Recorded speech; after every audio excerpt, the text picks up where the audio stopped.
How to contact Facebook support team. First thing first, open Facebook and make sure to sign in to your account. Then tap on three-line menu icon at top right corner of the screen. Now on this menu section you have to scroll all the way down and select help and support. On this expanded menu you have to select help center, or you can also select report a problem. For now let's select help center. This will let you access to the Facebook Help Center page, where you have to scroll down and tap on Visit Business Help Center. Once you reach on this Meta Business Help Center page, you need to scroll down and you can search for any issue that you want to solve. Suppose I want to create and install a Facebook Pixel. You need to tap on Learn More to solve this issue. So this will open up to the new section where you can scroll down and go through all this step.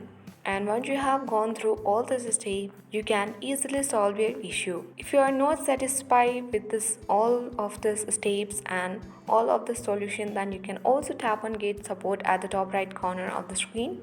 And furthermore, on the Get Support section, you can again select the solution for your problem.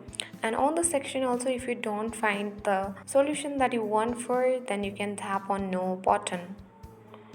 So then after that you can click on the submit button. So another thing what you can do is, on the Get Support page at the top right you can see the login button. You can simply tap on it and you can log in with Facebook to your Meta for Business account. Then once you have logged in, you will get a box where you can report your problem or issue and submit to the Facebook support team. Then after that you will get the solution for your issue after a few hours or 24 hours. So this is how we can easily contact the Facebook support team, either by going to help center, or you can also go to report a problem and contact the Facebook support team. I hope this video was helpful. Thank you for watching and see you in the next video. Thank you for watching and see you in the next video.